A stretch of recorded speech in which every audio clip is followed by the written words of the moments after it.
Toda vítima de abuso narcisista que se conscientiza da sua experiência terá que passar por uma espécie de transmutação de si mesmo, como se a sua vida prévia morresse e ela renascesse para um novo processo. Caso a vítima sobreviva a toda essa mudança, pois será muito mais do que transformação, ela estará pronta para passar por esses 7 estágios pós-abuso narcisista. O primeiro sentimento que vem pós-conscientização de que você foi vítima de um abuso narcisista é o choque e a negação.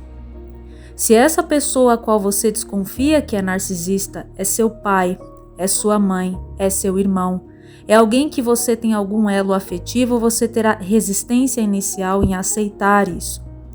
Você usará diversas narrativas psicológicas e um diálogo interno de negação. Se essa pessoa é o seu parceiro na qual você investiu e teve momentos de alegria e felicidade com essa pessoa, como falamos durante a fase do bombardeamento de amor, você também entrará numa negação.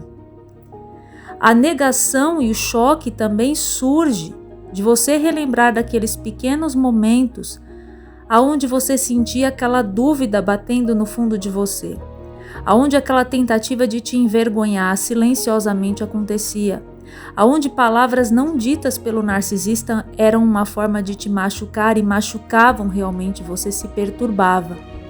Muitas vezes você calou, você se silenciou nessa relação. E tudo isso é processado na sua mente, aonde você ao mesmo tempo se assusta com a perversidade humana e tenderá a negá-la. Até porque esse processo é muito doloroso pós-abuso narcisista.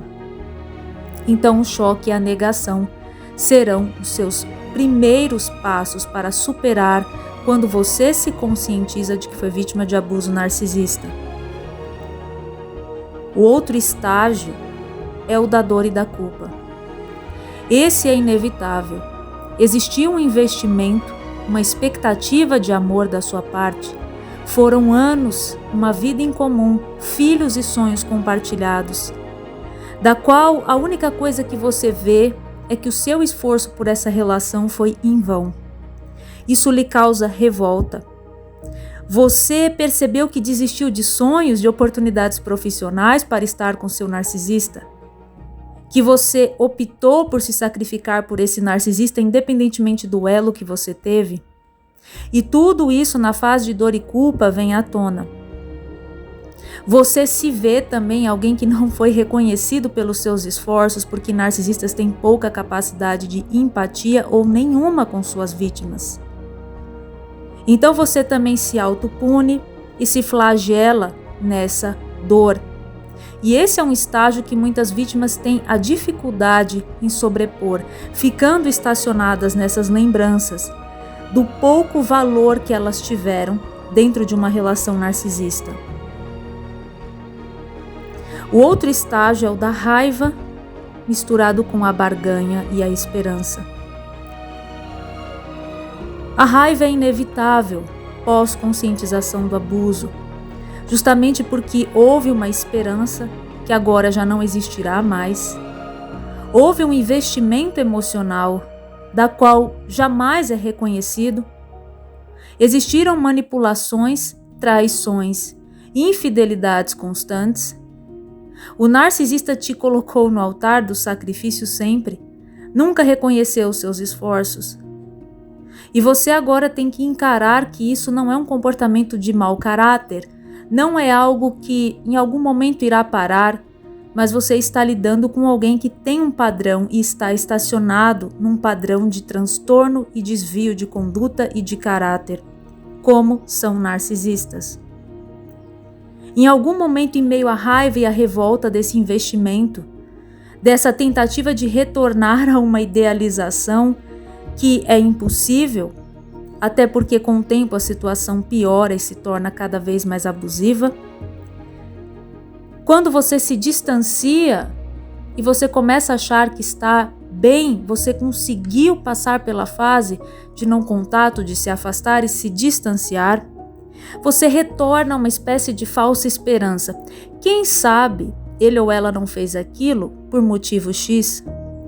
Quem sabe ele ou ela lá no fundo tem alguma semente boa para me oferecer?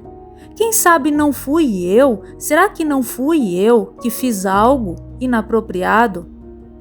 Até porque durante a relação narcisista a vítima se esquece de que ela assume a culpa por tudo e ela está sempre ali como um acobertador do narcisista. Então é natural que ao sair ela também sinta falta daqueles momentos bons e de tranquilidade e também retorne a reidealizar o narcisista.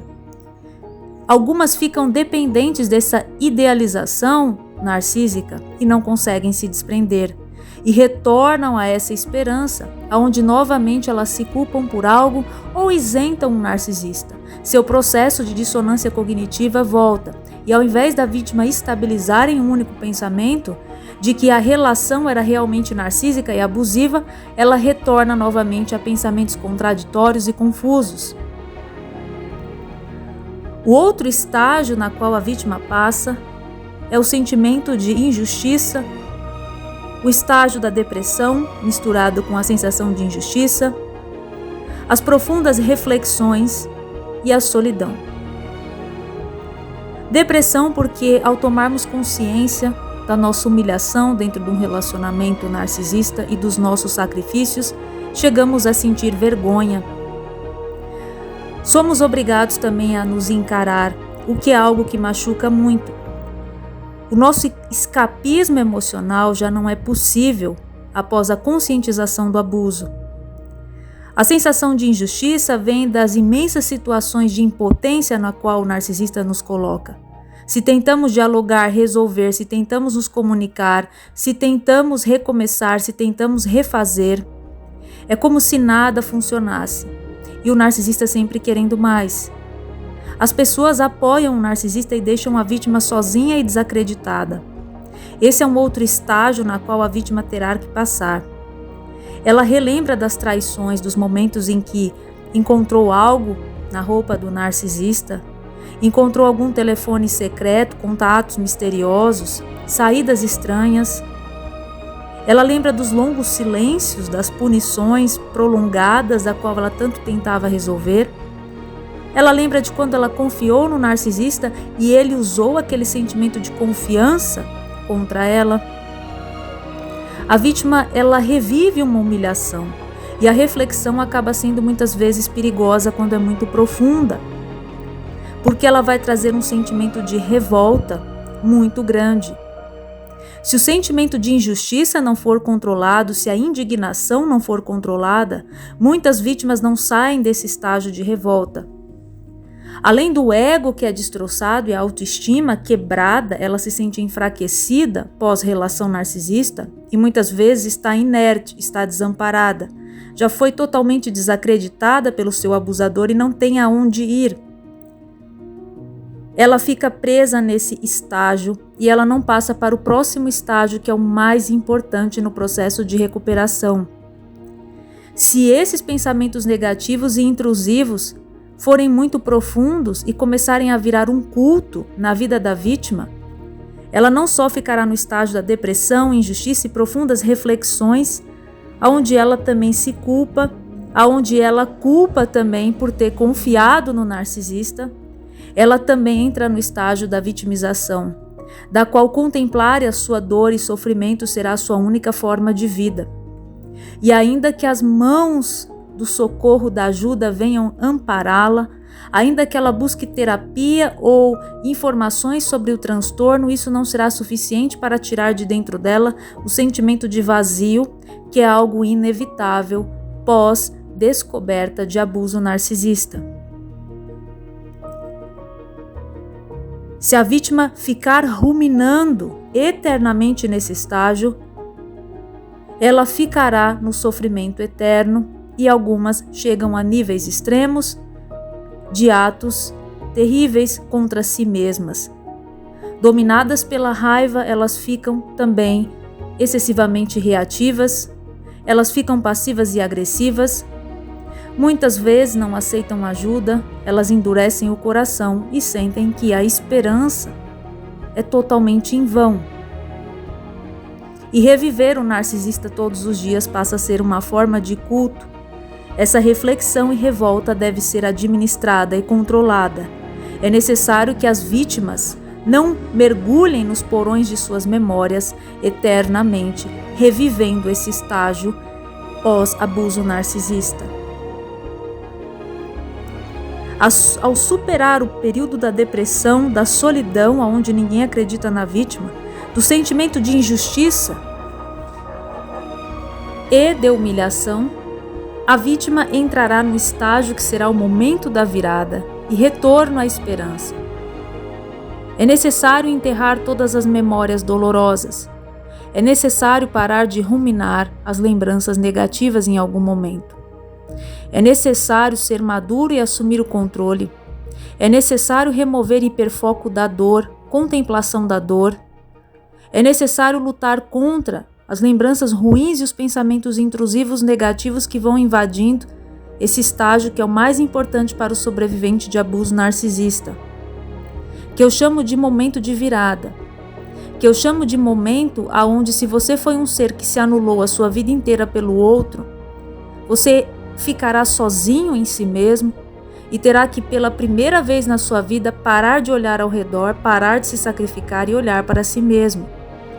A vida está te dando uma chance de mudar de um estágio de vazio, pois viver com narcisistas é um vazio constante, e solidão, para fazer uma reconstrução do seu ego e, quem sabe, assim todas aquelas fichas da decepção depositadas em um narcisista desapareçam. Mas para isso você precisa acreditar e ter a sua esperança preservada. Nessa fase existe uma reconstrução. É a fase da reconstrução e um trabalho de reestruturação de ego, essencial para um sobrevivente de abuso narcisista. O narcisista, ele destrói o ego da vítima. Ele cria dramas, ele cria situações para que os holofotes da vítima estejam sempre voltados para o narcisista e seus problemas e suas situações disfuncionais, traições, mentiras, infidelidade, jogos psicológicos. A vítima, ela se torna um receptor da sombra narcisista, da qual o narcisista tenta se ressuscitar de sua miséria e infelicidade através do sopro de vida da vítima. E ela está presa ali pelo seu simples acreditar ilusório e pela sua esperança, que é o que a leva num caminho de autodestruição cega, da qual ela não tem culpa, pois ela está envolta nas teias da manipulação, do reforço intermitente, do vai e volta, do recompensa e pune, que acontecem a todo momento. Se ela aceitar fazer o seu trabalho de reconstrução e confiar nos profissionais que ela procurar, nos conselheiros, seja a nível espiritual, médico, profissional, ela reconstruirá o seu ego e terá que exercitar um olhar sobre si mesma agora novo e diferente. É um processo de morte e renascimento. Muitos não aceitam, sofrem muito nesse processo, porque é uma morte de uma vida anterior para o renascimento de algo novo, que nesse momento da vida da vítima ainda não é muito claro. Depois dessa fase onde a vítima já não é mais tão reativa, muitas vítimas se tornam tóxicas porque se levam ao nível da revolta. Elas ficam vazias e ficam buscando consolo e salvação em todos os lugares, mas não encontram, porque é necessário que ela também faça a sua parte. Quando ela entende esse processo, ela se torna mais calma, menos raivosa, pois a raiva também vai impedir a visão racional dela de todo o processo de abuso, e que é necessário haver o último estágio, talvez o mais importante, o estágio da aceitação. Sem a aceitação da experiência, aceitar que você passou por essa experiência não é você se ajoelhar e falar: narcisistas vão me maltratar, não. É você entender que talvez esse processo seria inevitável na sua vida. Você tem que aceitar também a sua participação dentro de um ciclo narcisista. Você tem que se perceber também nessa situação. Você tem que lidar com a sua raiva, com seus pensamentos negativos. Você tem que entender que foi um processo ali na sua vida que, de algum modo, você não teve como se desviar. Não se trata de ruminação de pensamentos negativos. Se trata de você saber também que em alguns momentos você se deixou levar por coisas que você nunca imaginou que eram falsas e simuladas. Aceitar que você não controla o outro, muito menos a vida e as circunstâncias. E aceitar que muitas vezes os sonhos, eles não se tornam realidade. Isso se chama amadurecer, ter um novo olhar sobre a vida. Ser menos possessivo com o passado ou com as expectativas que não foram supridas.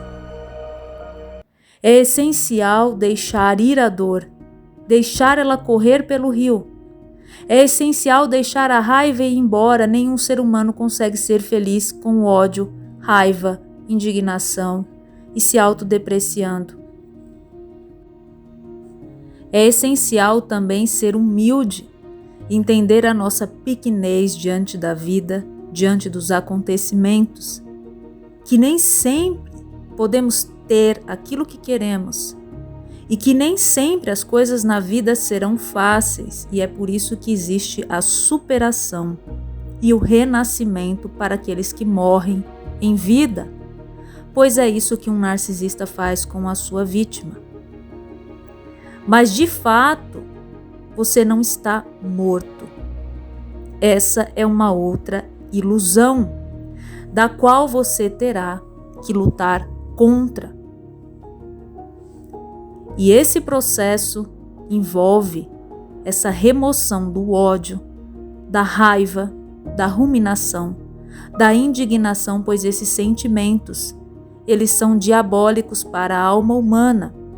Eles são mais tóxicos ainda do que aquilo que o próprio narcisista fez.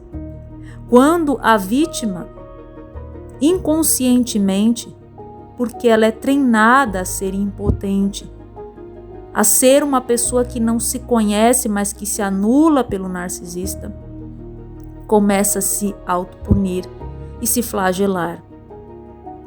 É necessário nesse momento que você pare, pense, tire o foco da dor e tente analisar esse processo da forma mais madura, mais consciente possível. Trabalhe a sua aceitação.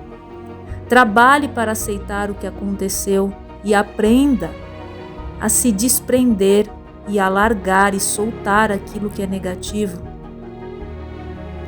Não coloque o seu sofrimento como o maior do mundo, como algo insuperável. Pois se você fizer isso, você estará dizendo à sua mente que realmente é insuperável. Não se leve pela depressão nem pela tristeza. A vida já te deu uma nova chance. Não importa a idade que você tenha ou o que esteja acontecendo. A sensação de vazio deixada pelo abuso narcisista, ela some e diminui com o tempo. Mas contanto que a vítima também tenha a humildade em reconhecer a simplicidade humana, em reconhecer que se decepcionar é algo que infelizmente faz parte da vida, mas que superar é algo necessário, essencial para qualquer ser humano. Às vezes, dentro da dor, a superação parece impossível, mas com fé, paciência e autocuidado consigo mesmo, preservando bons sentimentos internos, pensamentos positivos, ainda que no sofrimento, mantendo uma nobreza diante daquilo que tanto me machucou, eu posso começar a trabalhar a minha aceitação daquilo que eu não controlo, daquilo que eu não domino, pois eu também sou apenas um ser humano.